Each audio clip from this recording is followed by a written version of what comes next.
हाँ जी, कैसे हो आप लोग? ठीक है सर। कैसा रहा आज का रोज़ा?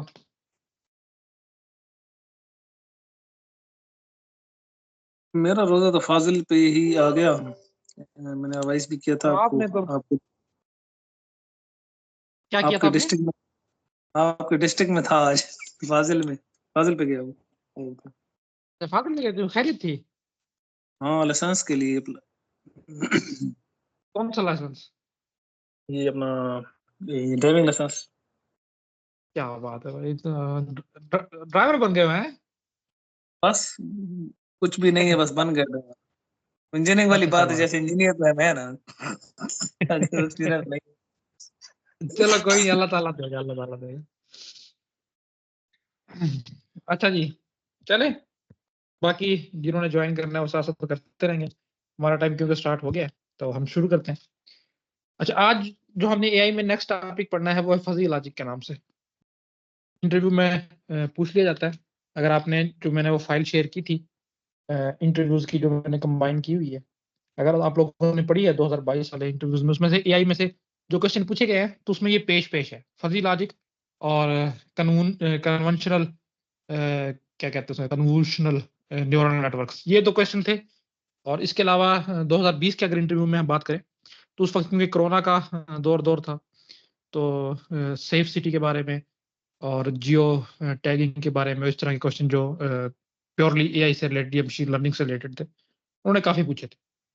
लेकिन इस दफ़ा 2023 में जो हम हमारा बैच सिलेक्ट हुआ है, उसमें हम साफ बच गए थे, उसमें उन्होंने ऐसी कोई नई चीज़ पूछी थी। लेकिन इसके बावजूद हमें तैयार रहना चाहिए, अगर कोई कभी पूछ लेता है, तो कम से कम हमारे ज़हन में ये हो कि हाँ यार, ये कुछ पढ़ा हुआ है, बंदा कुछ ना कुछ बयान करने के काबिल हो, क्योंकि ये इमर्जिंग सब्जेक्ट है, आजकल ट्रेंड में है। तो मोस्ट पॉसिबल है कि बेशक सब्जेक्ट स्पेशलिस्ट वाला जो आपका बंदा है वो ना भी पूछे। चेयरमैन जो बैठा होता है, उसने ज़ाहिर है एफिशिएंसी कहीं न कहीं तो दिखानी है, तो वो इस तरह के क्वेश्चन पूछ लेगा। और हमसे जो जितने भी क्वेश्चन पूछे गए हैं एआई से, वो सारे चेयरमैन ने पूछे, सब्जेक्ट वाले ने कोई नहीं पूछा। हम देखते हैं कि फज़ी लॉजिक क्या है। तो फज़ी लॉजिक से पहले समझ लें कि कन्वेंशनल लॉजिक या बूलियन लॉजिक क्या है, वो तो आपको पता ही होगा, लेकिन फिर भी हम जल्दी से उसको रिवाइज़ कर लेते हैं। देखो बूलियन लॉजिक में क्या है कि या तो कोई इवेंट जो है ना वो ट्रू है, कोई कंडीशन या इवेंट कोई भी लगा लो, या फ़ॉल्स है। ट्रू को हम अक्सर जगह पे 1 के साथ रिप्रेज़ेंट करते हैं। क्या कह रहा है रिज़वान? रिकॉर्डिंग जॉइन नहीं करेगा, रिकॉर्डिंग पे लगवा देगा। और फ़ॉल्स को जो है ना वो 0। इसमें क्या है कि अगर कोई चीज़ है या तो वो ट्रू है या फ़ॉल्स है। लेट्स से अगर मैं कहता हूँ क्या रूम का टेम्परेचर कोल्ड है, अगर तो वो वाक़ई कोल्ड है, तो वो ट्रू है, और अगर नहीं है, तो फ़ॉल्स है। लेकिन अब आप देखो, इस तरह की जो चीज़ें हैं ना, ठीक है, वो अब तक जो हम चीज़ें पढ़ते हैं उसमें तो ठीक थी। लेकिन जहाँ पे आप चाह रहे हो कि यार नहीं, बिल्कुल हमने इंसान की मिमिक्री करनी है, ऐसा सॉफ्टवेयर, ऐसा मशीन बनानी है जो इंसान की तरह सोचे, उसकी तरह बिहेव करे। अगर आपसे कोई लेट्स से पूछता है कि यार क्या आज सर्दी है? बिल्कुल एग्ज़ैक्टली आज की इस पे जो है ना बिल्कुल ठीक बैठती है। अब कुछ कुछ लोग होंगे वो कहेंगे नहीं यार आज तो गर्मी है। कुछ लोग होंगे वो कहेंगे सर्दी है, और कुछ कहेंगे यार कुछ जो है थोड़ी-थोड़ी सर्दी है, या कुछ दूसरे लफ्ज़ों में इस तरह बयान करेंगे, हाँ यार हल्का-हल्का मौसम गर्म होने लग गया है, कुछ-कुछ गर्मी है। तो इसमें क्या है कि हर एक बात को बयान करने के ना मुख्तलिफ तरीके हैं, और मुख्तलिफ तरीके वो किस चीज़ से बिल्ड हो रहे हैं? वो हो रहे हैं डिग्री ऑफ ट्रूथनेस पे।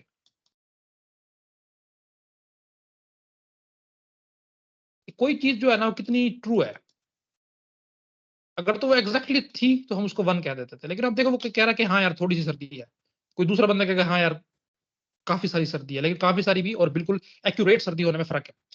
तो इसमें क्या है कि आप देखो, हम 1 और 0 के साथ ना इन चीज़ों को अपने कंप्यूटेशनल मॉडल में या प्रोग्राम्स में जो है ना, वो इंक्लूड नहीं कर सकते। अगर कोई बंदा आप पूछ ही लेते हो कि हाँ जी, आज गर्मी है, सर्दी है, तो कोई आगे से कह देता है कि हाँ, जो है ना आज कुछ-कुछ सर्दी है। तो आप इस चीज़ को ना 0 से रिप्रेज़ेंट कर सकते हो, ना 1 से कर सकते हो। आपने तो कहा कि हाँ, या तो हाँ करेगा तो मैं कह दूँगा ठीक है, 1 है ये वैल्यू, 0 करेगा तो नहीं कहेगा तो मैं 0 के साथ अपनी लॉजिक डेवलप कर लूँगा और उस हिसाब से जो है ना कोई कोड कर लूँगा।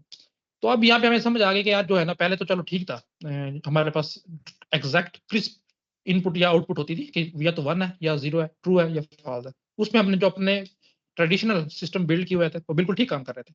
लेकिन जो हम मशीन लर्निंग की और स्पेसिफिकली डीप लर्निंग की तरफ जा रहे हैं, तो हमें जरूरत पड़ती है कि हमारे पास set of values, set of inputs हों, और उनको मॉडल करने के लिए अपने कंप्यूटेशन या किसी भी एल्गोरिथम पे अप्लाई करने के लिए उनके कॉरस्पॉन्डिंग हमारे पास उतनी ही इफ को कह लो कि इफ एल्स देन के रूल्स भी हों।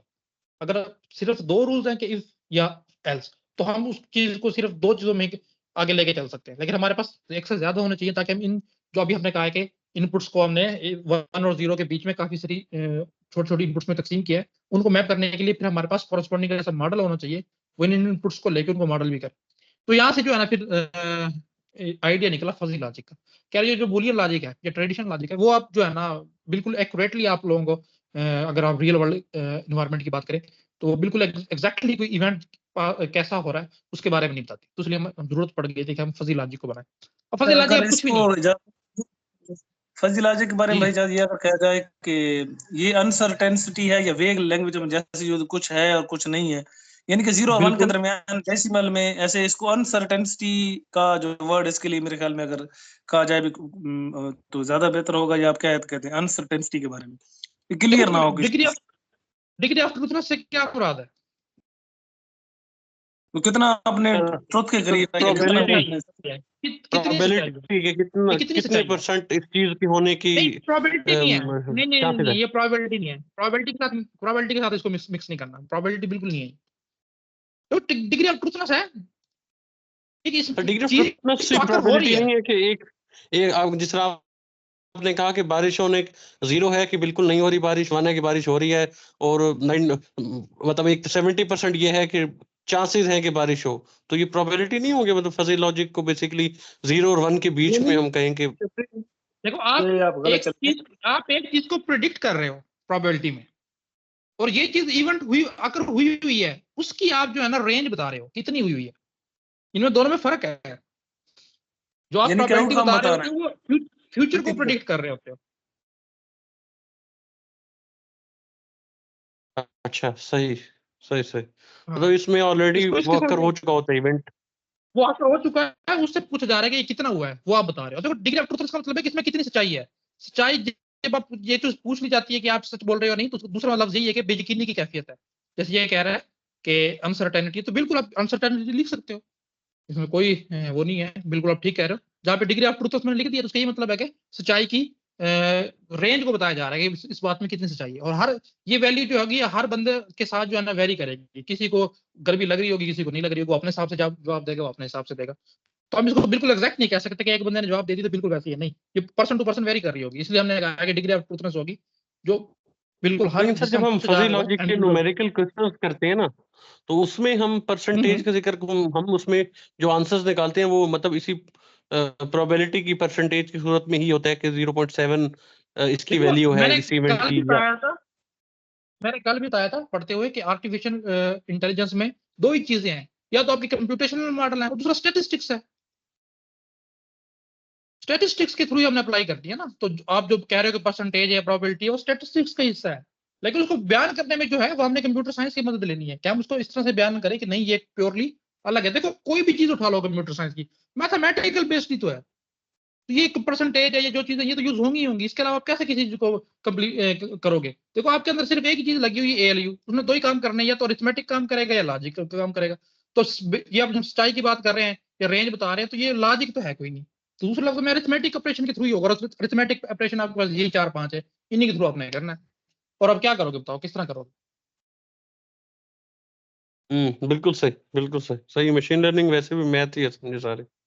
मैथ ही है। अब कैसे करोगे? अब देखो फॉर एग्जाम्पल आगे आगे हमें पढ़ना है आर्टिफिशियल न्यूरल नेटवर्क्स। वो टोटली इसी चीज पे बेस करता है कि वो एक लेयर पे जाके एक आउटपुट देगा हमें, और उस आउटपुट को हम एक ऑलरेडी जो हमने मॉडल किया होगा उसके साथ मैच करेगा।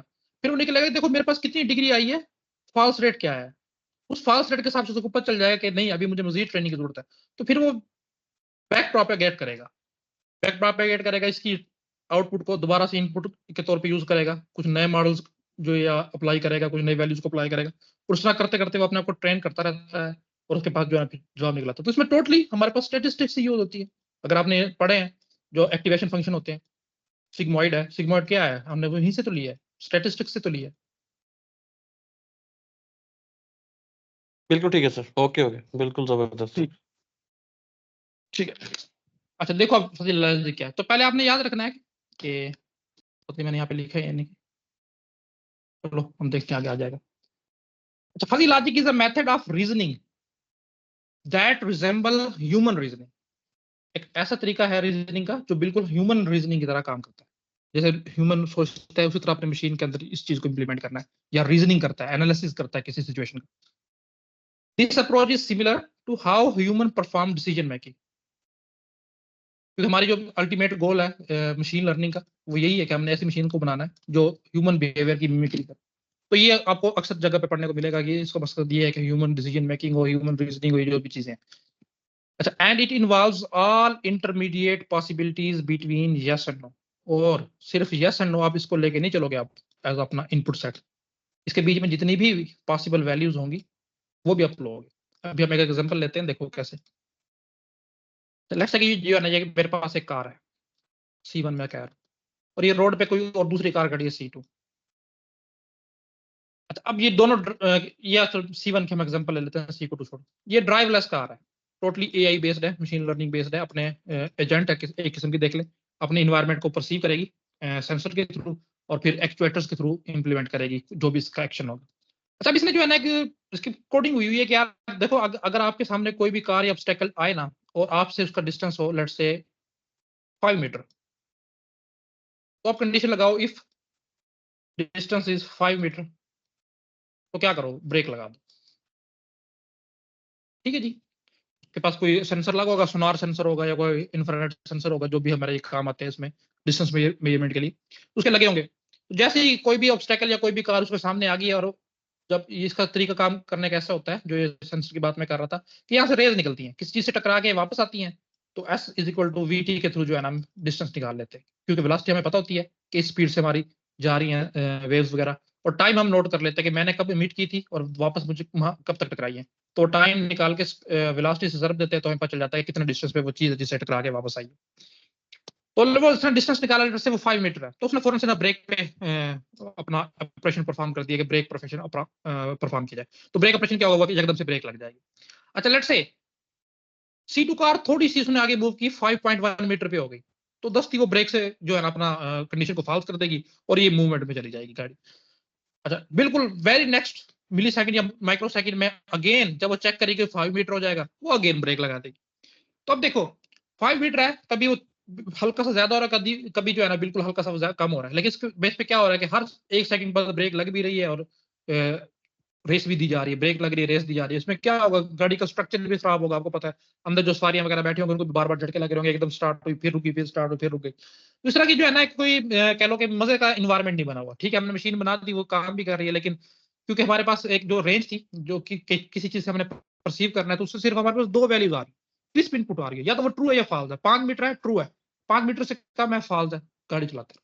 तो यहाँ पे हमें देखो क्या है कि हमें इस चीज की कमी महसूस हुई कि नहीं यार, कोई इस तरह की बात होनी चाहिए। लेट्स से कि जो है ना मेरे पास रेंज हो। रेंज से बात क्या है, क्या देखो, अगर तो गाड़ी जो है ना 4 से, मैं एक एग्जांपल दे रहा हूँ, 5 मीटर के दरमियान है, तो मैं बिल्कुल हल्की पूरी फुल ब्रेक ना लगाऊं, थोड़ा सा हल्का सा जो है ना प्रेशर करूं ब्रेक पे।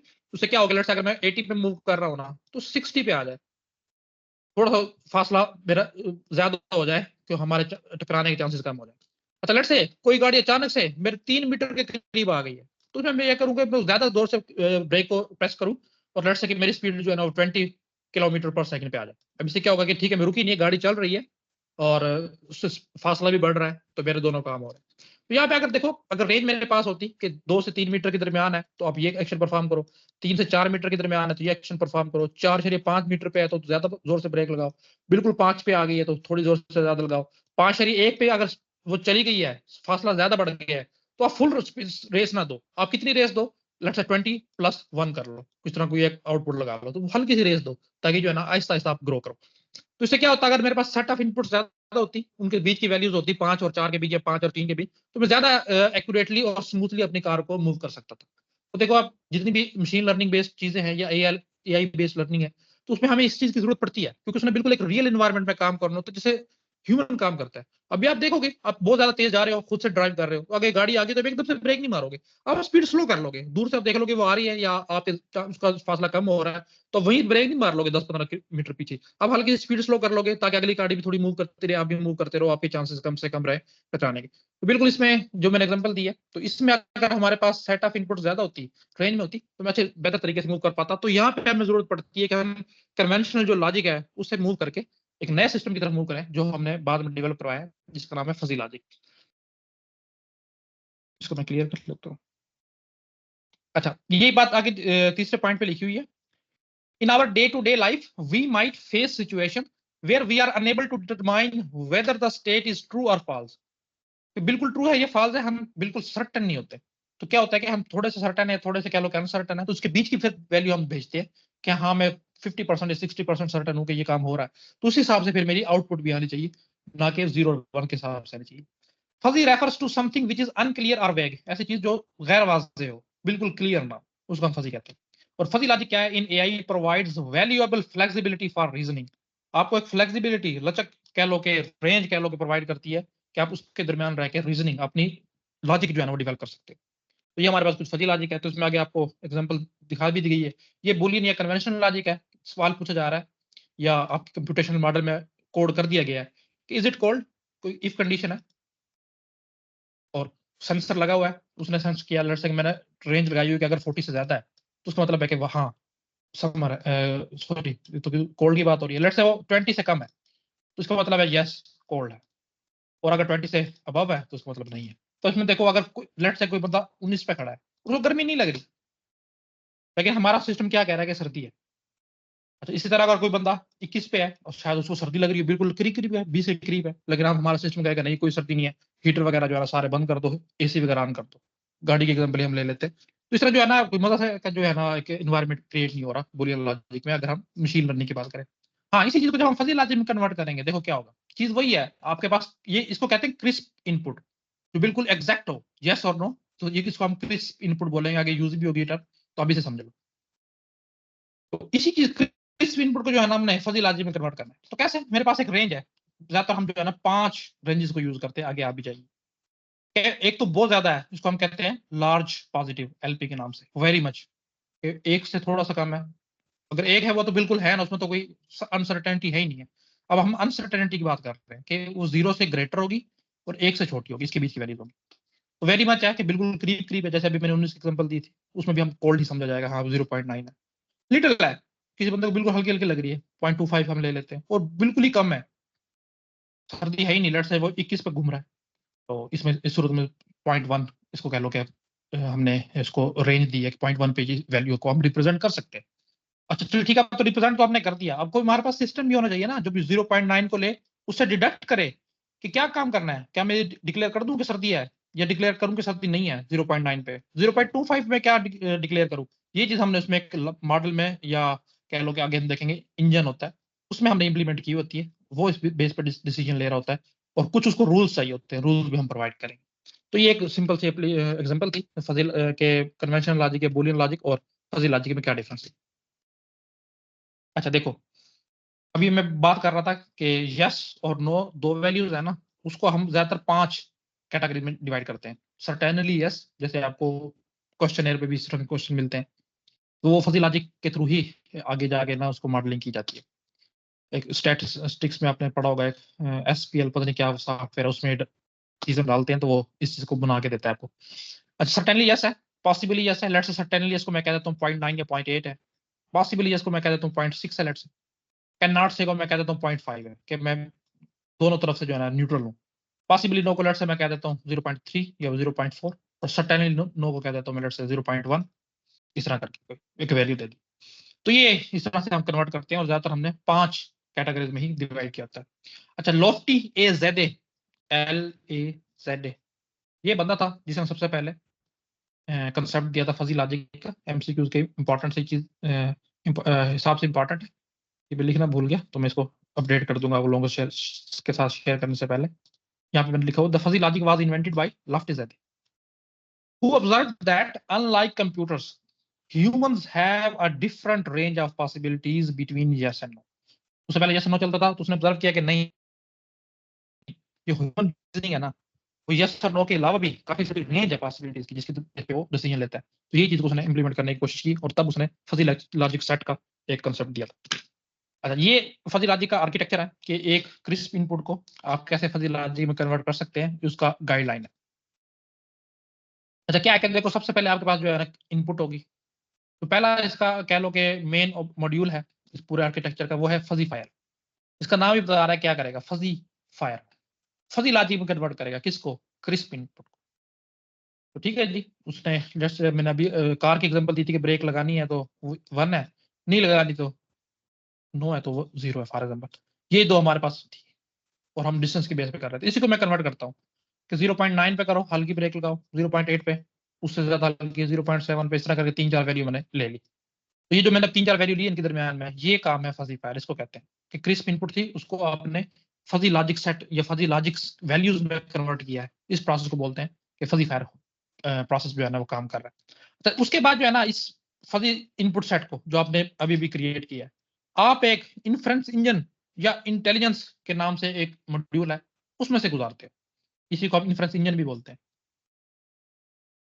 अब ये डिसाइड करेगा, लेट से यहाँ से वैल्यू आ रही है 0.7 कि 0.7 पे मैंने क्या एक्शन परफॉर्म करना है। अब उसको पता कैसे चलेगा 0.7 मैंने क्या एक्शन परफॉर्म करना है, तो कुछ रूल्स होंगे हर मशीन के, हर फजी लॉजिक सेट के, जो हमने पहले से डिवाइस किए होंगे। तो ये रूल इंप्लीमेंट होंगे इस इन्फ्रेंस इंजन में। यहां से वो चेक करेगा कि 0.8 में मैंने क्या एक्शन परफॉर्म करना है, और उस बेस पे फिर जो है ना वो एक्शन परफॉर्म करेगा और आउटपुट देगा, ये कह लो ये काम होना चाहिए। अब अच्छा, लेट्स से कि अब ये काम जो है ना, अब ये भी वैग्यू होगा कि मैं कहूँ थोड़ी सी ब्रेक लगाई जाए, फॉर एग्जांपल ये मेरी इनपुट है, और सॉरी आउटपुट आई है। अब थोड़ी सी क्या मुराद है, 90 पे जा रही है तो कितने पे की जाए उससे गाड़ी, अगर 70 पे जा रही है तो उससे कितने, लेट्स से मैं कहता हूँ कि 20 किलोमीटर पर सेकंड कम कर दो, अगर ये 0.8 इनपुट आ रही है तो एक गाड़ी जा ही 15 पे रही है, उसमें से आप कैसे 20 पे लेके आओगे। तो उसका मतलब है कि जैसे फजी लॉजिक को आपने क्रिस्प इनपुट को फजी लॉजिक में कन्वर्ट किया था, फजी इनपुट सेट में कन्वर्ट किया था, जब इन्फ्रेंस के बाद आपने आउटपुट दिया है तो उसको भी एग्जैक्टली आपको दोबारा से क्रिस्प इनपुट में करना पड़ेगा। बिल्कुल एग्जैक्ट जवाब होना चाहिए कि 5 किलोमीटर कम कर दो, 10 किलोमीटर कम कर दो, 20 किलोमीटर कम कर दो। मतलब यहाँ पे अगेन कोई एक मॉड्यूल होगा, कोई मॉडल होगा जो हमें फजी आउटपुट को अगेन क्रिस्प आउटपुट में कन्वर्ट करेगा, और उसका नाम है डी फजी फायर। तो ये 4 मॉड्यूल हैं फजी लॉजिक आर्किटेक्चर के। जब आप इंप्लीमेंट करने लगो तो इन 4 तरीकों से आप कोई भी क्रिस्प इनपुट को फजी इनपुट सेट में और अगेन फजी आउटपुट सेट को क्रिस्प आउटपुट सेट में कन्वर्ट कर सकते हो और अपने सिस्टम में फजी लॉजिक को इंप्लीमेंट कर सकते हो। तब इनको बारी बारी देख भी लेते हैं क्या है। तो सबसे पहले देखो रूल्स है, रूल्स मैंने बता दिया क्या है। It contains all the rules and if then conditions. देखो अभी मैंने 0.8 की एग्जांपल ली थी, तो वो चेक करेगा इफ जो मेरे पास इनपुट आ रही है वो 0.8 तो नहीं है, उसके बेस पे कोई फैसला सर लेगा। तो इफ देन कंडीशंस एंड हम रूल्स कहते हैं जी।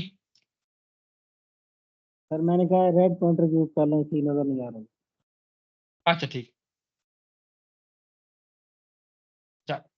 ऑफर्ड बाय द एक्सपर्ट्स, जिसने कंप्यूटर सिस्टम को डिजाइन किया है to control the decision making system, कि वो इस डिसीजन मेकिंग सिस्टम को कंट्रोल करना है इन रूल्स की बेस पे। The recent update in the fuzzy theory provides different effective methods for the design and tuning fuzzy controllers. Fuzzy controller से वही मुराद है जो इस लॉजिक को, इस रूल्स को बना रहे हैं। तो जितनी जितनी डेवलपमेंट हो रही है फजी लॉजिक या फजी कंट्रोलर जो है ना, उतने इफेक्टिव मेथड बना रहे हैं रूल्स को इंप्लीमेंट करने की। Usually this development reduce the number of fuzzy rules. और जितनी डेवलपमेंट भी हो रही है ना वो इस तरह हो रही है कि फजी रूल कम से कम हो, ताकि हमारा चेकिंग में, कंपेयरिंग में कम टाइम जो है ना कम से कम लगे और हम ऑन द स्पॉट एक्शन लेने के, डिसीजन लेने के काबिल हो सके। तो रूल्स मैंने बता दी क्या है, इफ एंड कंडीशंस होगी जिसकी बेस पे आप उस फजी लॉजिक को टेस्ट करोगे। फजीफिकेशन भी आपको समझ आ गया होगा क्या चीज है। 10 conversion of crisp input to fuzzy logic set कह लो या फजी इनपुट सेट कह लो, इसको हम फजीफिकेशन बोलते हैं। और क्यों जरूरी है, क्योंकि जो आपके पास इन्फ्रेंस इंजन है वो सिर्फ और सिर्फ फजी लॉजिक या फजी वैल्यूज को अंडरस्टैंड करता है। तो आप क्रिस्प इनपुट दोगे उस पर वो आप काम नहीं करेगा, तो आपको जरूरी है कि क्रिस्प इनपुट को आप फजी इनपुट में कन्वर्ट करो, और वो काम करता है फजीफिकेशन। वही मैंने बता दी थी कि 5 होती हैं, तो अब एग्जैक्टली उनके नाम देख लो कि लेट से 1 से और 0 के दरमियान 0.9 अगर वैल्यू है तो उसको हमने कह दिया कि वो लार्ज पॉजिटिव है, कि सर्टेनली यस कह लो इसको बेशक। और इस तरह लेट से 0.7 है, उसको मैंने कह लिया कि ये मीडियम पॉजिटिव है, कि हाँ मे बी यस, इस तरह करके कोई लगा लो। एस है 0.5 पे लगा लो कि दोनों तरफ बराबर बराबर। एम है मीडियम नेगेटिव, इसको आप लगा लो 0.3 लेट से, और लार्ज नेगेटिव जिसको आप कहते हो सर्टेनली नो 0.9 ले लो। तो ये हमारे पास जो है ना, ये माइनस की वैल्यूज है, -0.9, तो या नहीं सॉरी माइनस तो नहीं होगा, ये 0.1 होगा, हम 1 और 0 के बीच में ले रहे हैं, और ये 0.3 कर इसको इस तरह करके। तो ये 5 वो जिसमें मैंने बताया था कि एग्जैक्टली हम कन्वर्ट करते हैं। अच्छा, इन्फ्रेंस इंजन देख लो, अब मेन कंट्रोलर है जहाँ पे लॉजिक बिल्ड हुई हुई है। It determines the degree of match, कितनी मैच कर रही है between fuzzy input and the rules, rules जो आपने इंप्लीमेंट किए हुए हैं और जो इनपुट आ रही है, इनके दरमियान कितना मैच है। ये काम करता है इन्फ्रेंस इंजन, यानी कि मेन आपका जो कोड है वो इन्फ्रेंस इंजन में किया होता है। According to this the input field, जो आपके पास इनपुट आ रही है, it will decide the rules that are to be fired, कि कौन सा रूल मैच कर रहा है, और उस अगर वो रूल मैच हो जाए तो उसके अगेंस्ट हमने क्या काम करना है। फायर करने से मुराद है कि हिट हो गया, ये रूल हिट हो गया। Combining the fired rules from the control action, उसके बेस पे एक्शन लेना। तो ये हमारे पास इन्फ्रेंस था। और डीफजिफिकेशन क्या है कि आपके पास जब आउटपुट आ रही है वो अगेन फजी वैल्यूज आ रही है, तो अगेन आपने क्रिस्प वैल्यूज में कन्वर्ट करना है, तो इसको हम बोल देते हैं कि ये डीफजिफिकेशन है। तो ये हमारे पास थी फजी लॉजिक्स। तो ये रिलेटिवली हमारे पास एक आसान टॉपिक था। अब अगर आपने जो मूव करना है तो वो थोड़ा सा रिलेटिवली कह लो कि मुश्किल टॉपिक है। मुश्किल इस टर्म में है कि अगर हम डिटेल में जाएं तो ये बहुत ज़्यादा मुश्किल है, लेकिन क्योंकि हमने इसको सुपरफिशियली देखना है तो इंशाल्लाह हमारी कोशिश होगी कि जो जो मेन पॉइंट्स हैं, और अगर वो एमसीक्यूज में या इंटरव्यू में पूछे जाते हैं तो हमें उनमें से वो कुछ चीज़ मिस ना हो। देखो, आर्टिफिशियल न्यूरल नेटवर्क्स या ANN भी बोलते हैं इसको, या सिर्फ न्यूरल नेटवर्क्स भी बोलते हैं।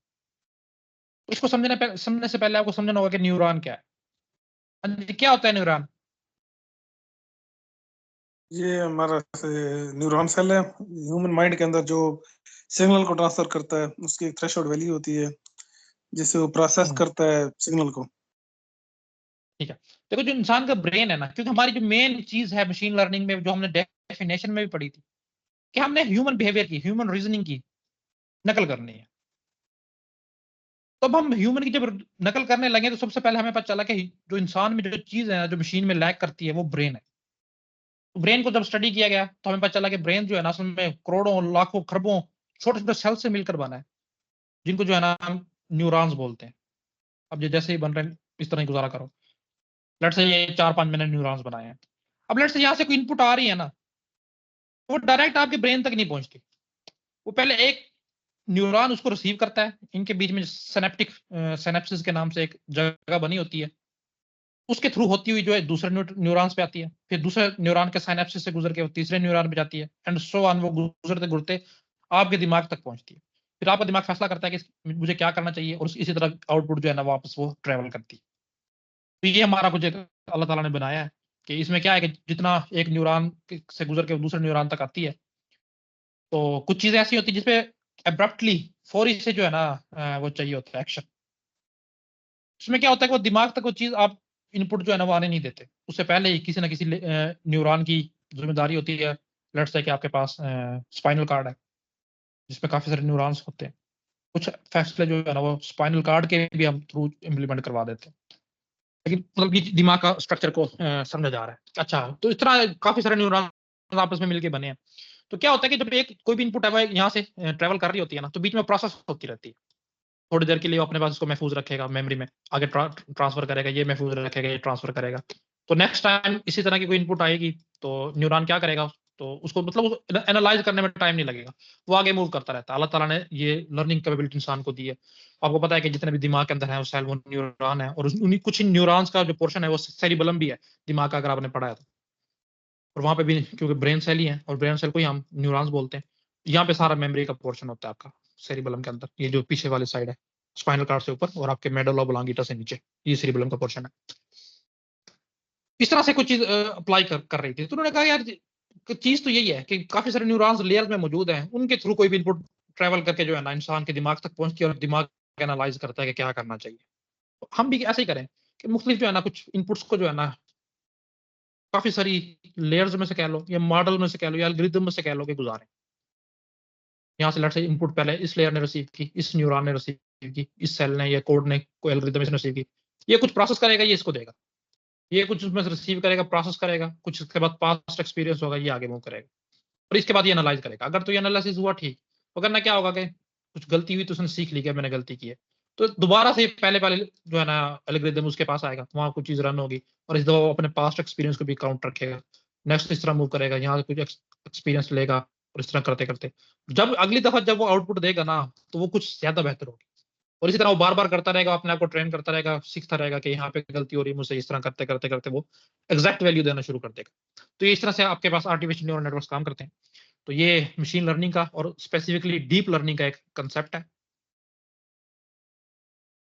और सबसे ज्यादा इसका यूज इमेज रिकग्निशन में या स्पीच रिकग्निशन में होता है। कैसे होता है मैं आपको इसका लाइव डेमोन्स्ट्रेशन दिखाता हूँ।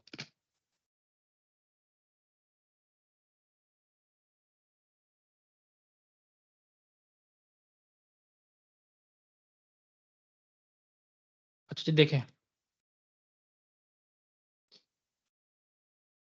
ये देखें, ये एक आर्टिफिशियल न्यूरल नेटवर्क्स, उसमें जो है ना एक डिजिट या कह लो कि कैरेक्टर रिकग्निशन सिस्टम बनाया गया। अब क्या है कि ये आपको एक मतलब इस जगह दी गई है कि कोई भी आप कैरेक्टर यहाँ पे ड्रा करो तो ये मॉडल जो है आपको बताएगा कि ये क्या चीज है, क्या आपने ड्रा किया। लेट से मैं 3 ड्रा करता हूँ, तो मैं ये 3 ड्रा किया। देखो अगर आपको यहाँ पे नजर आ रहा है तो वो कह रहा है कि डाउन सैंपल ड्राइंग जो हमने गैस की है इस तरह की है। फर्स्ट गैस देखो उसने क्या किया, ये 3 है, इसने गैस किया। और सेकंड गैस इसने कहा है कि हो सकता है कि थोड़ा सा लिखने में गलती होगी, ये 2 है। ये भी 2 इसने एम नहीं कह दिया, ये अपने एक रूल्स के मुताबिक प्रोसेस करके इनपुट को उसने बताया कि ये है। अच्छा ये तो हो गया। अब मैं कोई इनपुट जो है ना करता हूँ, क्या बात है, लेट्स से मैंने ये डाइन, तो ये देखो अब इसने डाउन सैंपल ड्राइंग में इस तरह लिखा हुआ है, लेकिन उसने फर्स्ट गेस किया कि 2 है और दूसरा गेस किया कि 8 है। अच्छा इस तरह हम कोई इसको मजीद चेंज करके देखते हैं, शायद ये एबीसी पे काम ना करता हूँ। लेट्स से मैं 4 देखता हूँ, एक मिनट।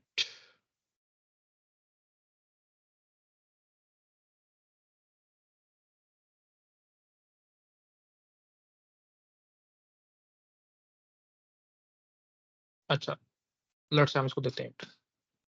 तो देखें 8 मैंने ड्रा किया, तो उसने जो है ना ड्राइंग को भी देखा और फर्स्ट गेस किया कि ये 8 है और सेकंड गेस किया कि ये 6 है। मतलब ये क्योंकि लर्न पहले उसने इसको काफी तरह के इस तरह की इमेज या ड्राइंग दिखाई गई होंगी, तो ये ट्रेन हुआ हुआ है। हम ट्रेन नहीं कर रहे, ट्रेन हुआ हुआ है ये, हम इसको अब नया डाटा सेट दे रहे हैं, उसकी बेस पे इसको क्लासिफिकेशन कह लो या इसे पूछ रहे हैं कि आपकी जो है ना इसमें रीजनिंग क्या है, रिकग्निशन क्या है, क्या बताओ। अच्छी तरह लेट से मैंने 7 ड्रा किया है, तो उसने बता दिया कि ये 7 के भी करीब लग रहा है, 2 के भी करीब लग रहा है, इस तरह करके। अब एक्चुअली में वर्क कैसे करता है, अब इसको मैं थोड़ा सा जूम आउट करने लगा हूं, तो आप देखना। अब ये जो ड्राइंग एरिया आपको दिया गया है ना, जिसमें मैं चीज ड्रा कर रहा हूँ, ये 28 बाई 28 पिक्सल का जो है ना ड्राइंग एरिया है, यानी कि 28 बाई 28 784 जो आपके पास है ना कह लो पिक्सल है ये। इसमें लेट से अगर मैं ये कुछ इसको जिस तरह ड्रा कर रहा हूँ ना, तो ये चेक करता है कि लेट से पिक्सल गिनना शुरू करेगा, पहला पिक्सल है उसमें क्या कुछ ड्राइंग आई है, तो उसको पता चलेगा नहीं आई, सेकंड है, थर्ड है, फोर्थ है, नहीं, इस तरह करके नेक्स्ट लेयर पे वो मूव करेगा, तो उसको जहां जहां पे मतलब ये ड्राइंग होगी ना वो वाला पिक्सल थोड़ा सा ब्राइट हो जाएगा, तो वो पिक्सल जो है ना वो कैलकुलेट उसकी वैल्यू को एक वैल्यू दे देगा, जितना ब्राइट हुआ उसकी बेस पे। लेट से अगर फुल ब्राइट है तो वो 1.0 वैल्यू दे देगा, थोड़ा सा हल्का ब्राइट है तो 0.9 दे देगा फजी लॉजिक के हिसाब से, उससे ज्यादा थोड़ा सा है तो वो 0.8 दे देगा। इस हिसाब से ये काम कर रहा है। मैं इसको जूम आउट करता हूँ, आपको मैं दिखा भी दूंगा ये कैसे इसने कन्वर्ट किया हुआ है। तो ये एक मिनट, अगर ये इस तरफ घूम जाता है तो देखो, इस तरह देख लो, ये जो है ना जिसपे इस वक्त मेरा एरो मौजूद है, ये फर्स्ट लेयर है इसकी। अभी हम अगर लेयर्स पढ़ेंगे, ये लेयर्स कुछ भी नहीं है, ये 28 बाई 28 यानी कि 784 पिक्सल्स है। 784 इसने ये पिक्सल ड्रा किए हुए हैं और इसमें से हर एक को इसने वैल्यू असाइन की हुई है। किस हिसाब है, उस हिसाब से जो पिक्सल जितना ज्यादा ब्राइट है उस हिसाब से उसने वैल्यू असाइन की हुई है। अच्छा अब इसे वैल्यू असाइन कर दी, लेट्स से कोई वैल्यू कुछ ज्यादा है ब्राइट है तो 0.9 है, कम है 0.8 है, 0.7, इस तरह करते करते करते। और अब इस तरह उसने सारे पिक्सल को काउंट कर लिए कौन कौन से ब्राइट है। सारे पिक्सल को काउंट करने के बाद उसने फिर नेक्स्ट एक लेयर आपको देख रहे होगे इसमें मूव किया, इस पे कोई ना कोई वो एल्गोरिदम अप्लाई करेगा, तो उस बेस पे जो है ना ये दोबारा से चेक करेगा कि अच्छा ये 28 बाई 28 4 का था, ये पिक्सल ब्राइट है, इसको अपने हिसाब से घुमा शुमा के अगर हम इसका कोड देखेंगे हमें मजीद सब कंफर्म आएगा। तो इस लेयर के बाद जब ये एक्चुअल में मतलब ये 784 है टोटल न्यूरॉन्स है, ये मेरे पास तकरीबन कितने होंगे मैं देख लेता हूँ, कुछ 100 150 करीब ये सेकंड लेयर पे न्यूरॉन मौजूद होंगे, और जो थर्ड लेयर में आपके पास न्यूरॉन मौजूद है वो सिर्फ और सिर्फ 10, 784 में से वो उसने पहले प्रोसेस किया, कुछ चीजें यूजफुल इनसाइट निकाला, 100 में डिवाइड किया, यानी कि अगर उसने सोच न्यूरॉन्स को इनपुट दी, और उससे आगे जब उसने मूव किया तो सिर्फ और सिर्फ उसने 10 इनपुट्स के दरमियान अपने आप को बताया कि मुझे ये चीज फलां लग रही है, तो उसने मुझे ड्राई करके बताया कि ये 2 लग रहा है। तो ये इस तरह न्यूरल नेटवर्क काम करता है लेयर्स की बेस पे, जैसे न्यूरॉन्स करते हैं। एक लेयर में ये सारे न्यूरॉन्स मौजूद हैं, ये कुछ भी नहीं कर रहे, सिर्फ जो पिक्सल ब्राइट है उनकी वैल्यू को उठा रहे हैं। ये उस अगली लेयर्स के न्यूरॉन को मूव कर रहे हैं। न्यूरॉन में हम कह देते हैं कोई डाटा स्टोर करने वाला आला, ये भी कोई एक मॉडल होगा, इसके बड़े कम्प्लेक्स है फार्मूलाज वगैरह होते हैं जो जिस तरह इंप्लीमेंट किए होते हैं। तो ये नेक्स्ट लेयर पे उसने अपने सारे इनपुट्स को मूव किया, तो उसने इसको एनालाइज किया, उसके बाद इसने नेक्स्ट लेयर पे मूव किया। देखो इस काबिल हो गया कि 3 लेयर्स के बाद ये डिटेक्ट कर सके या हमें बता सके कि क्या चीज हुई। तो आर्टिफिशियल न्यूरल नेटवर्क ज्यादा काम इमेज रिकग्निशन में मैं पहले बता चुका हूँ, या जो कंप्यूटर ग्राफिक्स टाइप की चीजें होती हैं उनमें ज्यादा होता है। तो ये एक लाइव डेमोन्स्ट्रेशन थी आर्टिफिशियल न्यूरल नेटवर्क के एक एग्जांपल्स की है, बहुत सी और भी आप देख सकोगे, लेकिन मैंने सिर्फ पहली सर्च की थी, मुझे ये मिल गई तो मैंने इसलिए इसको शामिल कर लिया कि मैं लाइव क्लास में दिखा दूँ। तब हम देखते हैं कि आर्टिफिशियल न्यूरल नेटवर्क है क्या, कैसे काम करता है ये। तो देखो, neural networks are computational model. कल भी हम देख रहे थे कुछ चीज मॉडल होती है। मॉडल क्या होती है, कोई एल्गोरिदम्स है, उसको आपने एक प्रॉपर इतना ट्रेन कर करके किया हुआ है कि वो कम्प्लेक्स से कम्प्लेक्स प्रॉब्लम्स को भी सॉल्व कर सके। तो मॉडल ये क्या करते हैं, that mimic the complex function of human brain के कम्प्लेक्स से कम्प्लेक्स फंक्शन को नकल करते हैं। अभी नकल मैंने बता दी थी कैसे है, कि ह्यूमन जैसे काम करता है, कि वो कोशिश कर रहा है कि मैं भी वैसे ही काम करूं।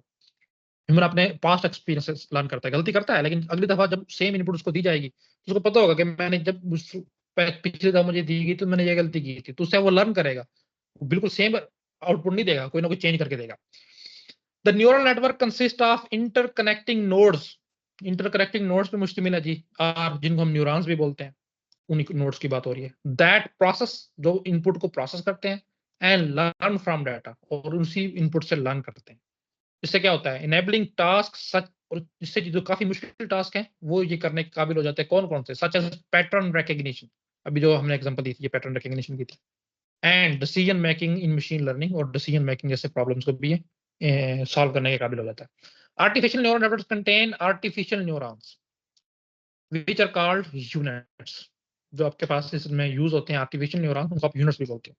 These units are arranged in a series of layers, layer के फॉर्म में ये अरेंज होते हैं, that together constitute the whole artificial neural network in the system। ये मिल के पूरे का पूरे एक आर्टिफिशियल न्यूरल सिस्टम बनाते हैं, जैसे कि इंसान का दिमाग के अंदर बना होता है। अभी हम इसकी देख लेते हैं इलस्ट्रेशन, तो हमें समझ आ जाएगा कि क्या है।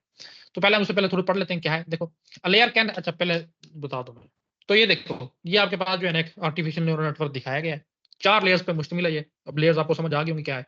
नोड्स का जो एक कलेक्शन है ना, उसको हम सिंपल कह रहे हैं, इसको नोड भी बोल सकते हैं, न्यूरॉन भी बोल सकते हैं। हर नोड के अंदर कोई ना कोई वैल्यू होगी जिसको आप एक्टिवेशन वैल्यू बोलते हैं। और एक्टिवेशन वैल्यू हमारे एग्जांपल में क्या थी, कि कोई भी पिक्सल कितना ज्यादा ब्राइट है। शायद आपने कुछ ड्रा किया होगा तो हर पिक्सल पे जैसे वैल्यू नहीं आएगी, कोई बिल्कुल ब्लैक है, कोई किसने जहां से स्टार्ट हुआ होगा आधा ब्लैक होगा, आधा वो व्हाइट होगा, ब्राइट होगा, इस हिसाब से। तो 2 पिक्सल, अब ये समझ लो 4 पिक्सल है अभी हमारे सिस्टम में, पिक्सल 1, पिक्सल 2, पिक्सल 3 और पिक्सल 4। तो मैंने ये लेट्स से 4 ड्रा किया है, तो ये पिक्सल 1 इतना बड़ा है, ये दूसरा इस तरह है, ये तीसरा इस तरह है, और चौथा को इस तरह। तो पिक्सल 1 जो है वो लेट्स से 0.5 इसकी एक्टिवेशन वैल्यू इतने ब्राइट है, और जो दूसरा है ये बिल्कुल करीब करीब है 0.9 के, तीसरा भी काफी ब्राइट है, इसको 0.9 कहती है, और चौथा 0 या 0.1 थोड़ा सा ब्राइट। इस हिसाब से ये एक्टिवेशन वैल्यूज होंगी। तो हमारे एग्जांपल में मैंने बता दिया कि एक्टिवेशन वैल्यू क्या है, ये वेरी करता है प्रॉब्लम टू प्रॉब्लम। अच्छा, अब इसमें ये जो है ना वैल्यूज को, ठीक है जी, एक्टिवेशन वैल्यूज को ले लिया। अब इसके बाद ये एक एल्गोरिथम, ये एक मॉडल से गुजरता है। तो क्या होता है कि ये जो हमें नजर आ रहे हैं कनेक्शन, इन पे कुछ ना कुछ एक वेट दिया गया होता है। वो वेट क्या होता है, वो एल्गोरिथम के मुताबिक होता है। तो हम क्या लेते हैं, कोई वेट होगा W1, W2, W3, W4 इस तरह करके। ये इन एक्टिवेशन वैल्यूज को इन वेट के साथ किसी एक फंक्शन से गुजारता है, और ये फंक्शन बड़े कम्प्लेक्स होते हैं, जैसे अभी मैं बता रहा था सिग्मॉइड फंक्शंस वगैरह, उनमें से। तो उसके बाद उनको कुछ नई वैल्यूज मिलती हैं, और वो नई वैल्यूज जो है ना इन लेयर्स पे मौजूद न्यूरॉन्स की एक्टिवेशन वैल्यूज बन जाती है। लेट्स से कि 0.2 बन गई, ये 0.3 बन गई, ये 0.8 बन गई, इस तरह करके कुछ भी बन गई, ये 0 बन गई, ये 1 बन गई, इस तरह करके। तो ये हिडन लेयर जो है ना, ये ऑप्शनल है, हर न्यूरल नेटवर्क में ये नहीं होती, और किसी में हो सकता है कि 1 मिलियन हिडन लेयर्स भी हो, किसी में सिर्फ 2 भी हो, किसी में सिर्फ 1 भी हो। तो ये ऑप्शनल होती है, वो हम टाइप पे डिपेंड करेंगे कि कौन सी टाइप में हिडन लेयर्स होती हैं, कितनी होती है, उनका काम क्या है। तो लेकिन काम यही है कि जो प्रीवियस लेयर से इनपुट आ रही है उसको प्रोसेस करेगी, नई वैल्यूज को कैलकुलेट करेगी और इन वैल्यूज को नई अगली जो इसके लेयर होगी उस पर मूव करेगी। बस काम इनका यही है। और एक्चुअल जो आपका काम है ना वो इन्हीं हिडन लेयर्स में होता है। जो आपकी लॉजिक लगी हुई है, जो आपके मॉडल हैं, जो आपके एल्गोरिथम्स हैं, वो हिडन लेयर्स पे काम करते हैं। तो इस तरह प्रोसेस करते करते जब यहाँ पे पहुंचेगी तो बता देगा कि ये अच्छा, ये सारे मिलके जो है ना, लेट्स से कि ये 1 है, ये 2 है, ये 3 है और ये 4 है, तो 4 वाला जो है ना ये 1 हो जाएगा, इसकी वैल्यू, एक्टिवेशन वैल्यू, और बाकियों की 0 0। उसका मतलब होगा कि ये जो मैंने ड्रा किया था वो 4 है। तो इस तरह करके ये काम करता है। तो अब हम देख लेते हैं, देखो क्या है। लेयर्स के बारे में हम पढ़ रहे थे। Layer can have only a dozen units, के सिर्फ उसमें 2-4 भी यूनिट्स हो सकते हैं, और मिलियन ऑफ यूनिट्स या मिलियन यूनिट्स भी हो सकते हैं, यानी कि नहीं नोड की बात हो रही। As this depend on how the complex neural network will be required to learn the hidden pattern in data set.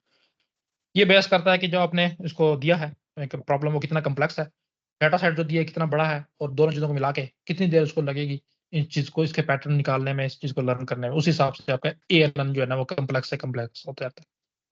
Commonly जो है ना हमारे ANN में कम से कम ये 2 लेयर्स होती हैं और मोस्टली 3 पाई जाती हैं। इनपुट लेयर और आउटपुट लेयर तो हर न्यूरल नेटवर्क में होगी। और हिडन लेयर जो है ना वो हम देख लिए। जो पहली हमने देखी थी वो इनपुट लेयर थी, और जो लास्ट वाली थी वो आउटपुट लेयर थी, और बीच में जो मौजूद थी जिसमें मैंने कहा था ये ऑप्शनल है, वो हिडन लेयर थी। The input layer receives data from the outside world. Input layer जो है वो आउटसाइड वर्ल्ड से, जैसे मैंने 4 ड्रा किया था तो मैं आउटसाइड वर्ल्ड से उसको इनपुट दे रहा हूँ। तो इनपुट लेयर इस डाटा को रिसीव करती थी, which the neural network needs to analyze or learn about। तो इस ये इनपुट बहुत जरूरी है कि न्यूरल नेटवर्क को एनालाइज करे और हमें रिकॉग्नाइज करके देखे क्या चीज ड्रा की गई। Then this data passes through one or multiple hidden layers. तब उसके बाद ये डाटा जो है हिडन लेयर्स में से, ये एक से ज्यादा हिडन लेयर्स हो सकती है, पास थ्रू होता है। और क्या होता है उसके बाद, that transform the input into data that is valuable for the output layer. और हिडन लेयर्स इस इनपुट को कुछ इस तरह से चेंज कर देती हैं कि वो वैल्यू जो हिडन लेयर के बाद हमें अचीव होती है वो आउटपुट के लिए जो है ना वैल्यूएबल हो जाती है। यानी कि उस बेस पे हम डिसाइड करते हैं कि ये क्या चीज है, उसकी आउटपुट क्या होगी। और 2 लेयर्स होगी। Finally the output layer provides an output in the form of response of the ANN। जैसा भी हमारा मॉडल हमें बता रहा था कि आपने 4 ड्रा किया, 3 ड्रा किया, 2 ड्रा किया, और वो कहाँ बता रहा था, आउटपुट लेयर पे बता रहा था। तो ये 3 लेयर जो है ना हमने देख ली कि ANN की पॉसिबल है। अच्छा, in the majority of neural networks units are interconnected from one layer to another. तो हमने देखा है अभी कि ये यूनिट है, ये दूसरी लेयर के न्यूरॉन के साथ कनेक्ट था, काफी सारों के साथ। Each of this connection has weights. Weights भी मैंने बता दिया, वैल्यूज होती हैं वो, और किस बेस में वो वैल्यू असाइन की जाती है कि आप फंक्शन कौन सा यूज कर रहे हो, एल्गोरिथम कौन सा यूज कर रहे हो।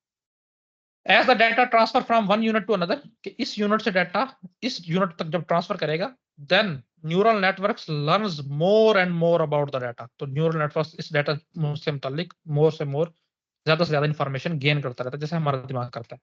Which eventually results in an output for the output layer. तो और ये मूव करता रहेगा, ज्यादा से ज्यादा डाटा इकट्ठा करता रहेगा और इस काबिल हो जाएगा कि आउटपुट प्रिडिक्ट कर सके, बता सके कि क्या चीज है। इस तरह से ANN काम करता है हमारे पास। अच्छा, ये आर्टिफिशियल न्यूरॉन और बायोलॉजिकल न्यूरॉन का जो है थोड़ा सा कंपैरिजन है, तो पहले भी मैं उसको बता चुका हूँ। तो ये आपको बायोलॉजिकल न्यूरॉन जो हमारे सेंट्रल नर्वस सिस्टम का इंपॉर्टेंट पार्ट है, उसके एक सेल की जो है ना स्ट्रक्चर दिखाया गया है। तो देखो उसका आपको पता होगा कि हर सेल में न्यूक्लियस होता है, और न्यूक्लियस को सेल का दिमाग कहा जाता है। जैसे कंप्यूटर में CPU को दिमाग कहा जाता है कि सारा काम वो कर रहा होता है। तो हम बिल्कुल अगर लो लेवल पे जाए ना ह्यूमन बॉडी के, किसी भी लिविंग ऑर्गेनिज्म की बॉडी के, तो सेल जो है सबसे बेसिक स्ट्रक्चरल यूनिट होता है जो मजीद डिवाइड नहीं किया जा सकता। तो उसमें जो मेन काम सारा सेल का कर रहा होता है तो वो न्यूक्लियस होता है, अगर आपने नहीं पढ़ा तो।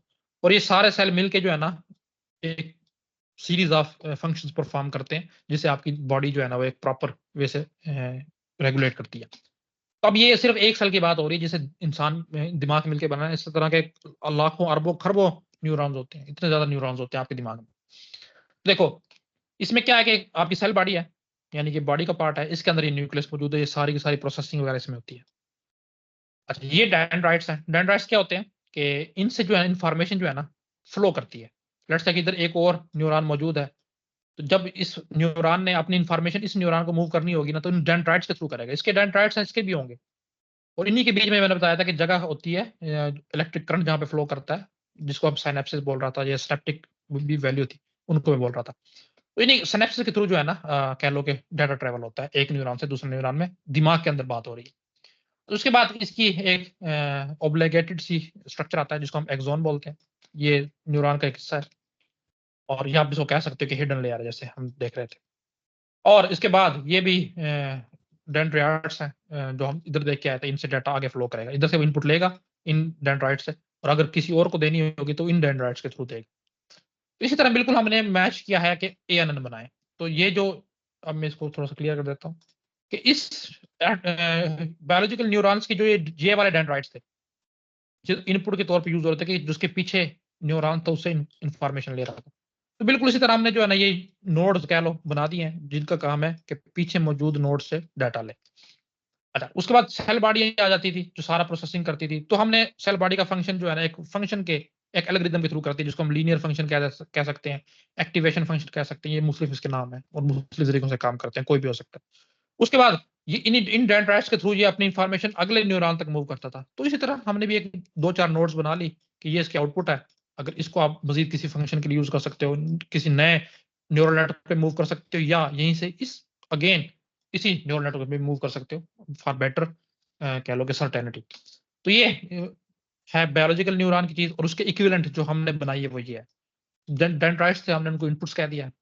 सेल न्यूक्लियस या स्टोमा था, हमने उसको नोड्स कह दिया है। सिनेप्सिस थे, हमने उनको वेट्स कह दिया है। जो एक्सॉन था उसको हमने आउटपुट कह दिया। तो इस तरह करके हमने मैच किया है कि हमने अपना स्ट्रक्चर बनाया कि जो काम ये करेगा हमारा वो काम फला स्ट्रक्चर करेगा।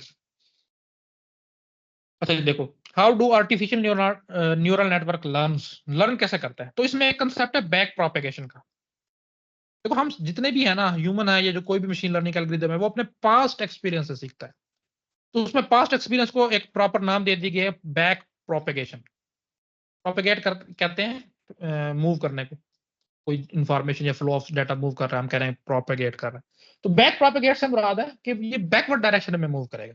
वैसे तो जितना भी डाटा है वो फॉरवर्ड डायरेक्शन में मूव करता है, लेकिन ये एक स्पेसिफिक न्यूरल नेटवर्क्स की एक कह लो कि एक प्रॉपर्टी है कि इसमें डाटा बैक प्रोपेगेट भी कर सकता है। क्यों? ताकि इसी डाटा को हम अगेन नई इटरेशन में यूज करें और जो गलतियां हमने इस इटरेशन में की है उनसे बचा जा सके, यानी कि पास्ट एक्सपीरियंस से लर्न किया जा सके। तो क्योंकि मशीन लर्निंग बेस्ड है तो उसने वही करना है, पास्ट एक्सपीरियंस ही लर्न करना है। तो कैसे देखो, artificial neural networks are trained using a training set. जैसे बाकी तमाम के तमाम मशीन लर्निंग मॉडल ट्रेन किए जाते हैं, ये भी इसी तरह किया जाता है। कैसे? डाटा सेट देके या ट्रेनिंग सेट देके। For example, suppose you want to teach an ANN to recognize a cat.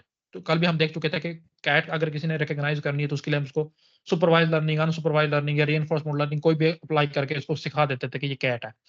अच्छा, if the ANN identifies incorrectly, हमने इसको सिखा दिया और हमने फिर 2-4 मुख्तलिफ बिल्लियों की जो है ना उसको फोटोज दी, तो अगर तो उसने बता दिया कि ये कैट है तो फिर तो है ठीक। या फिर उसने कह दिया कि ये डॉग है, या कोई एक नई कैटेगरी बना दी उसमें कह दिया कि इसमें लाई करती है, तो यानी कि उसने करेक्टली रिकॉग्नाइज नहीं किया। तब हम क्या करेंगे? बैक प्रोपेगेशन, कि इस आउटपुट की जो वैल्यू है ना उसको यूज करके इसको दोबारा से इसी वैल्यू की इनपुट देंगे।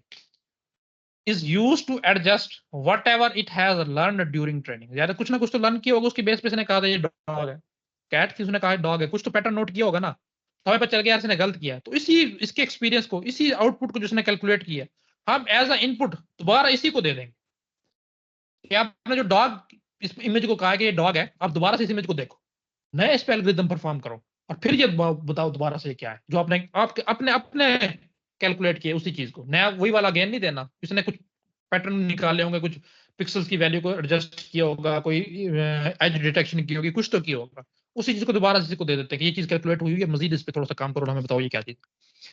Back propagation is done by fine tuning the weights of the connection in ANN units based on the error rate obtained। अभी हम देखते हैं क्या बात कर गया है। This process continues until the ANN can correctly recognize a cat in an image with minimal possible error rates। कि ये बैक प्रोपेगेशन वाला काम उस वक्त तक होता रहेगा जब तक कि वो आपका इतना ट्रेन नहीं हो जाता कि जो आपने इमेज दिया है उसको ये कहे कि ये कैट है, डॉग नहीं है। तो ये हमारे पास इस तरह से काम करता है। बैक प्रोपेगेशन में बता देता हूँ कि कैसे काम करता है। 3 टाइप के हमारे पास इसकी आर्टिफिशियल न्यूरल नेटवर्क्स की टाइप्स हैं। फीड फॉरवर्ड न्यूरल नेटवर्क सबसे कॉमन है और यहीं से स्टार्ट किया जाता है जब आपको न्यूरल नेटवर्क्स आपको सिखाए जाए। कन्वोल्यूशनल न्यूरल नेटवर्क सबसे ज्यादा यूज होने वाला न्यूरल नेटवर्क ये है। जो हमने अभी एग्जांपल देखी जिसमें हिडन लेयर थी, वो कन्वोल्यूशनल जो न्यूरल नेटवर्क था, CNN भी इसको बोलते हैं। सबसे ज्यादा ये इस टाइप को यूज किया जाता है।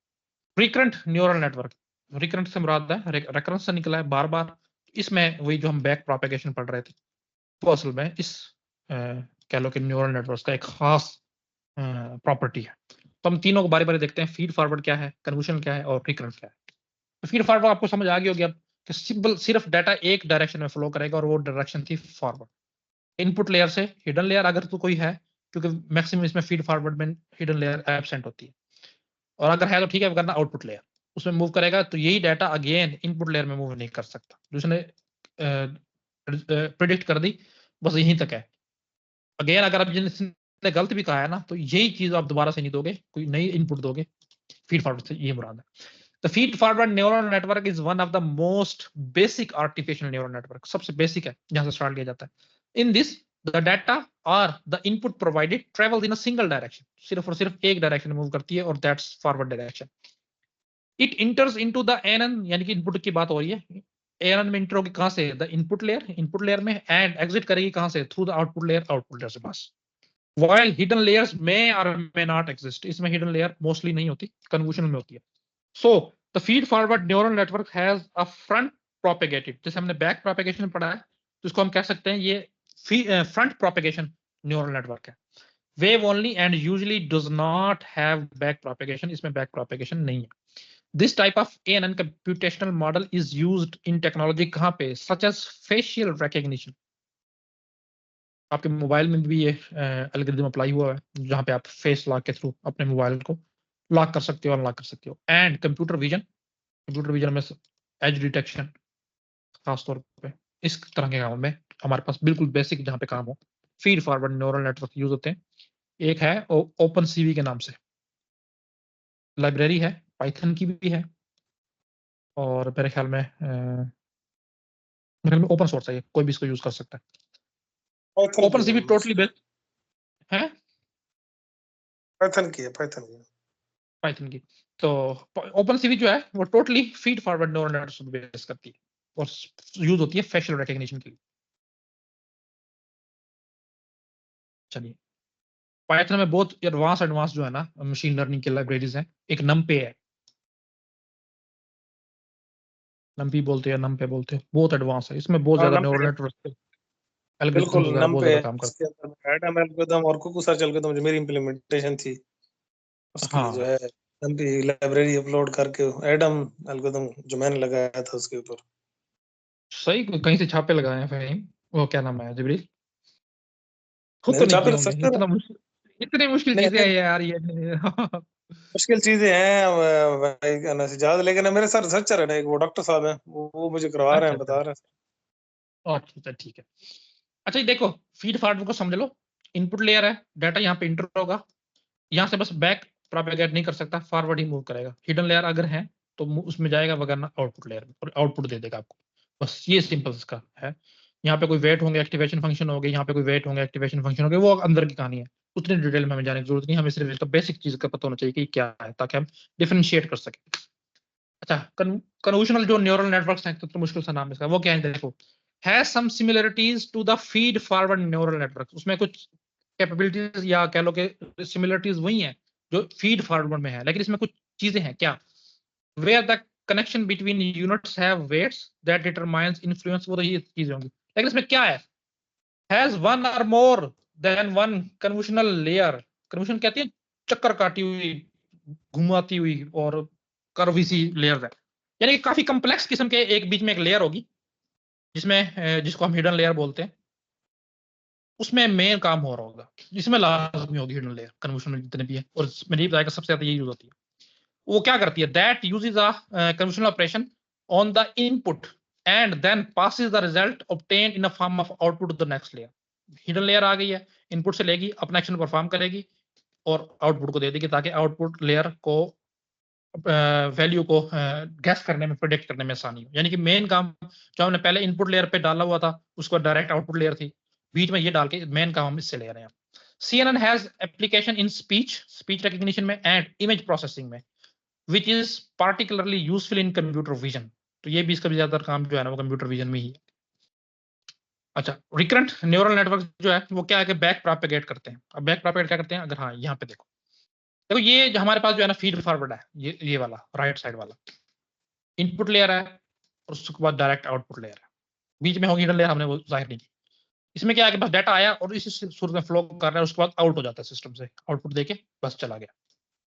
रिकरेंट क्या कहता है, जिसको हम आरएनएन भी बोलते हैं, कि ठीक है इनपुट है, कोई हिडन लेयर्स हैं, उसके बाद आउटपुट लेयर पे जब पहुंचा तो वो सिस्टम से आउट भी कर सकता है अगर करेक्ट रिजल्ट है, और अगर इनकरेक्ट है, अनसर्टेनिटी है, तो इसी को आप दोबारा इसी सिस्टम में इन कर देते हो एज अ इनपुट। और एक किस्म से अब ये होगा पास्ट एक्सपीरियंस है, तो आपका अब पास्ट एक्सपीरियंस से लर्न करेगा और अगली दफा बेहतर आउटपुट देगा। इस तरह से ये खुद को लर्न करवाता रहता है और इस काबिल हो जाता है कि जो करेक्ट आउटपुट है वो गैस कर सके। तो इसको पढ़ लेते हैं। रिकरेंट न्यूरल नेटवर्क सेव्स क्या output of a layer and feeds this output back to the input to better predict the outcome of the layer. ये जो मैंने बात की, अच्छा इसमें ये भी नहीं है कि सिर्फ आउटपुट लेयर से ही डाटा जो है ना निकलते हुए दोबारा से फीड फॉरवर्ड कर देते हैं। नहीं, लेट्स से हिडन लेयर 3-4 है, या एक भी है बेशक, तो हिडन लेयर से भी ऐसा हो सकता है कि डाटा अगेन इनपुट लेयर पे मूव कर जाए, उसके बाद दोबारा से हिडन लेयर पे और फिर उसके बाद आउटपुट लेयर पे जाए, तो कोई भी कॉम्बिनेशन पॉसिबल है। The first layer in the RNA is quite similar to the feed forward. पहली लेयर वही है, input layer. neural network and the recurrent neural network starts once the output of the first layer is computed. पहली layer जो बिल्कुल वैसे ही काम करती है जो फीड फॉरवर्ड वाली करती है। रिकरेंट का असल काम शुरू होता है जब पहली लेयर अपनी आउटपुट जनरेट कर चुकी होती है। आफ्टर दिस लेयर यानी कि input layer, each unit will remember some information. जो भी लेयर के यूनिट होंगे उसके अंदर न्यूरॉन्स होंगे, वो क्या करेंगे, इंफॉर्मेशन को सेव रखेंगे फ्रॉम द प्रीवियस स्टेप, जो उसने पिछली दफा किया था। लेट्स अगर आइट्रेशन की बात है कि फर्स्ट आइट्रेशन में लेट्स से मेरी जो हिडन लेयर है उसके एक यूनिट ने कोई वैल्यू कैलकुलेट की 7, कोई भी हो सकती, मैं कर रहा हूँ, उसके बाद उसने आउटपुट लेयर में जो है ना वैल्यू दे दी। अब यहाँ से ये बैक मूव कर गई या बैक मूव नहीं भी की, नेक्स्ट टाइम कोई इनपुट आई तो जब ये हिडन लेयर पे आएगी उसको पता होगा कि मैंने पिछली आइट्रेशन में जब ये इनपुट आई थी तो मैंने 0.7 या 7 वैल्यू को जनरेट किया था। अब इसको तो ये यूज कैसे करेगा ये एक अलग कहानी है, लेकिन इसको ये यूज करके इसी इनपुट पे को जो है ना नेक्स्ट टाइम बेटर प्रिडिक्ट करने के लिए काम करता है। इसलिए वो कह रहा है कि जो प्रीवियस इसने वैल्यू उसको या स्टेप में जो वैल्यू यूज की थी उसको अपने अंदर सेव रखता है और कंप्यूटेशन करने में करंट इसको ये वैल्यू जो है ना वो हेल्पफुल साबित होती है। ये हमारे पास न्यूरल नेटवर्क्स की टाइप्स थी। तो आपको कम से कम इतना जरूर पता होना चाहिए कितने टाइप्स के हैं, बायोलॉजिकल न्यूरॉन्स पे किस तरह बेस करते हैं, फीड फॉरवर्ड में, सीएनएन में और आरएनएन में डिफरेंस क्या है। तो आज के लेक्चर में कोई इशू है तो वो बंदा डिस्कस कर सकता है। सर CNN और आर